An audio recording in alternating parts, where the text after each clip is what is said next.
हाय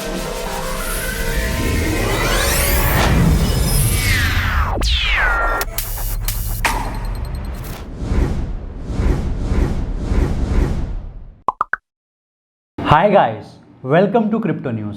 आज की जो पहली क्रिप्टो न्यूज़ आ रही है वो बिटकॉइन की तरफ से आ रही है। जून के महीने में बिटकॉइन के जो डेरिवेटिव मार्केट है उसका जो टोटल वॉल्यूम है वो अराउंड 35% का उसमें ड्रॉप आया है, जो कि मई में सबसे ऑल टाइम हाई तक पहुंच गया था।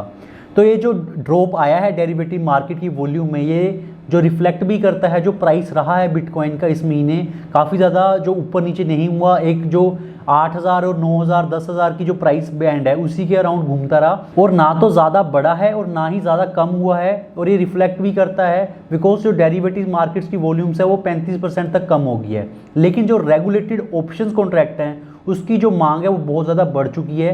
ये दिखाता है डाटा शिकागो मर्सेंटाइल जो एक्सचेंज है CME, उसके ऊपर जो वॉल्यूम्स है वो 41% तक इंक्रीज़ हो गई हैं। CME के जो सबसे ज़्यादा क्लाइंट्स हैं वो इंस्टीट्यूशनल इन्वेस्टर्स हैं। इंस्टीट्यूशनल इन्वेस्टर्स कौन होते हैं? जो इन्वेस्टमेंट बैंक्स होते हैं, जो हेज फंड चलाते हैं, जो बड़े बड़े इंडिविजुअल्स होते हैं, ग्रुप्स ऑफ पीपल होते हैं जिनके पास बहुत ज़्यादा पैसा होता है, उन्हें हम इंस्टीट्यूशनल इन्वेस्टर्स कहते हैं। ये एक तरह का सिग्नल है कि बिटकॉइन में इंस्टीट्यूशनल इन्वेस्टर्स आ रहे हैं और काफ़ी ज़्यादा तेज़ी से बढ़ रहे हैं। इंस्टीट्यूशनल इन्वेस्टर्स का आना बिटकॉइन के लिए क्या इम्पैक्ट ला सकता है? जो बिटकॉइन की ओवरऑल प्राइस है वो काफ़ी ज़्यादा बढ़ सकती है इंस्टीट्यूशनल मनी के आने के बाद। उसका क्या रीज़न है कि जो इंस्टीट्यूशनल इन्वेस्टर्स आते हैं तो वॉल्यूम्स बहुत ज़्यादा बढ़ने वाली हैं, जो पैसा होगा वो बहुत ज़्यादा फ्लो करेगा। जब भी इंस्टीट्यूशनल इन्वेस्टर्स कहीं पैसा डालते हैं तो उन्हें पहले वहाँ पे सिक्योरिटी चाहिए होती है, रेगुलेशंस चाहिए होती हैं, उन्हें ट्रांसपेरेंसी चाहिए होती है, होनेस्टी चाहिए होती है, बिकॉज उनके आगे भी क्लाइंट्स होते हैं, उन्हें दिखाना पड़ता है कि वो कहाँ इन्वेस्ट कर रहे हैं, वो स्पेस कितना ज़्यादा रेगुलेटेड है या नहीं। कोई भी 2 नंबर का पैसा वो नहीं लगाते और उनको अपने क्लाइंट्स को भी दिखाना पड़ता है कि वो कहाँ पे लगा रहे हैं और किस तरीके की रेगुलेशंस है। इंस्टीट्यूशनल मनी जब भी क्रिप्टो में आएगा तो जो उसका प्राइस है वो काफ़ी ज़्यादा बढ़ेगा और जो उसकी अडोप्शन है वो भी काफ़ी ज़्यादा बढ़ेगी, बिकॉज जो इंस्टीट्यूशनल इन्वेस्टर्स होते हैं उनके पास बहुत ज़्यादा इन्फ्लुएंस होता है इन टर्म्स ऑफ मनी और पावर।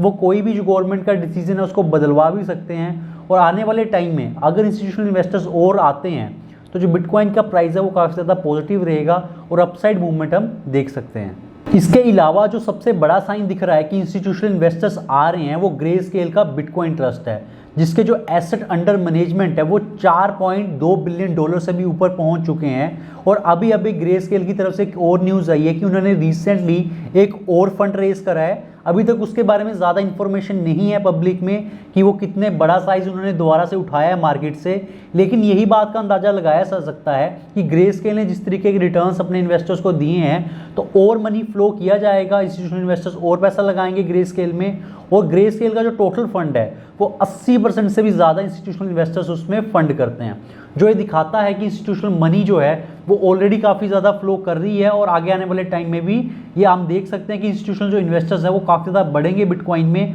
और ये दिखाता है कि जो CME पे 41% का हाइक आया है ऑप्शन कॉन्ट्रैक्ट में अभी इसी जून के महीने में, और टोटल नंबर ऑफ कॉन्ट्रैक्ट जो हैं वो 8,444 तक पहुंच गए हैं, जो दिखाता है कि बहुत ज़्यादा नंबर में जो ऑप्शन कॉन्ट्रैक्ट लिए जा रहे हैं जो कि इंस्टीट्यूशनल इन्वेस्टर्स द्वारा मोस्टली वहाँ पे ट्रेड किया जाता है। सेकेंड न्यूज़ जो आ रही है वो आ रही है अथीरियम की तरफ से। अथीरियम बेस्ड ऐप जो कि इनके जो यूजर्स थे, जो हमने पहले भी न्यूज़ में कवर किया था, वो अराउंड 6 लाख तक पहुंच गए थे और एक ही महीने के अंदर जून के महीने में वो नंबर 6 लाख से 2 गुना होके 12 लाख से भी ऊपर पहुंच चुका है। और अराउंड 1.25 मिलियन यूजर्स इस टाइम पे डैप्स को यूज़ कर रहे हैं जो कि अथीरियम बेस्ड प्लेटफॉर्म पे बनी हुई हैं। और जो 3 महीने हैं अप्रैल से लेके जून तक जो टोटल एसेट्स इसमें यूज़ हुए हैं उसकी जो वॉल्यूम रही है वो $10 बिलियन से भी ऊपर रही है, जो कि दिखाता है कि एथीरियम बेस्ड ऐप का जो यूजर्स में इंटरेस्ट बहुत ज़्यादा बढ़ता जा रहा है। और जो total assets locked and dapps में वो 97% एथीरियम बेस्ड है, यानी कि जो टोटल DeFi में पैसा लॉक्ड है वो 97% इथीरियम बेस्ड डैप्स में बना हुआ है। और जो नियरेस्ट कंपिटिटर्स हैं वो है EOS एंड ट्रोन। तो आगे आने वाले टाइम में हमें नहीं लगता कि एथीरियम को कोई टक्कर दे पाएगा, और EOS चाहे ट्रोन हो जो भी न्यू टेक्नोलॉजीज लेके आए या न्यू डैप्स को लेके आए, लेकिन एथीरियम एक तरह से इस टाइम पे मोनोपोली बना के बैठा हुआ है डैप्स पे। जो भी बड़ी बड़ी डैप्स है जैसे कंपाउंड हो गया, मोस्टली सारे जो प्रोटोकॉल्स है वो मोस्टली इथीरियम पे काम करते हैं। इसी वजह से जो सारी की सारी जो वैल्यू है वो ड्राइव जो होगी वो इथीरियम की तरफ होगी। और जैसे जैसे डीफाई स्पेस बढ़ता जाएगा, डैप्स बढ़ती जाएंगी, इथीरियम का यूज केस भी बढ़ता जाएगा। इसी वजह से जो इथीरियम नेटवर्क है उसमें कंजेशन आ रहा है, बहुत ज़्यादा नेटवर्क चोक हो रहा है। उसका रीज़न ये है कि एकदम से डबल हो गए हैं यूजर्स डैप्स पे जो कि इथीरियम बेस्ड हैं। तो ये काफ़ी ज़्यादा पॉजिटिव न्यूज़ है इथीरियम के लिए, बिकॉज यूज केस बढ़ेंगे तो ओवरऑल जो इंफ्रास्ट्रक्चर है वो भी बढ़ेगा और जो प्राइस है वो तो ऑटोमेटिकली राइज करेगी।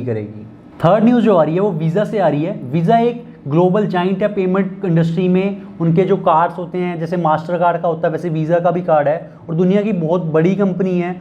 ऑलरेडी वो क्रिप्टो की कंपनीज के साथ काम कर रही हैं मिलके और वहाँ पे उनको क्रिप्टो बेस्ड जो क्रेडिट कार्ड है, डेबिट कार्ड है, वो इशू करती है वीज़ा ऑलरेडी।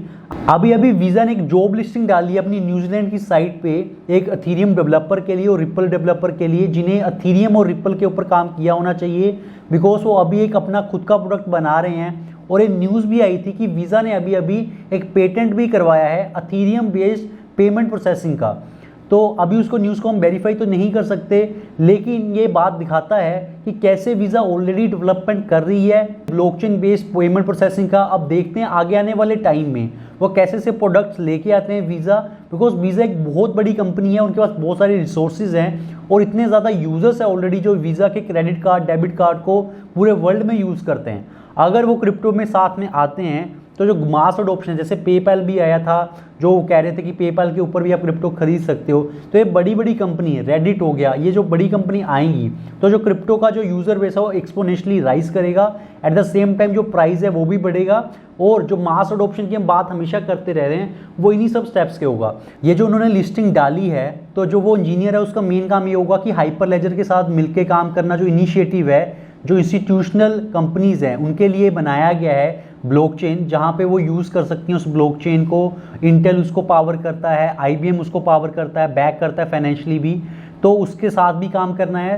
तो ये सारी उसकी रिस्पॉन्सिबिलिटी रहेंगी, जॉब रिस्पॉन्सिबिलिटी जो उनकी वेबसाइट पे लिस्ट है उसे गोलैंड भी आनी चाहिए।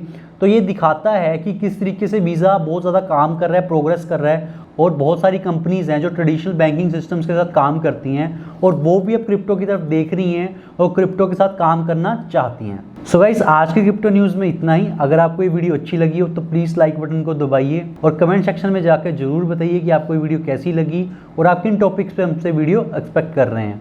और सब्सक्राइब करना मत भूलिए और नोटिफिकेशन बेल आइकन को दबाना भी मत भूलिए, ताकि कोई भी आप जो नोटिफिकेशन या कि न्यू वीडियो की नोटिफिकेशन आती है वो आप मिस ना कर सकें। Thank you.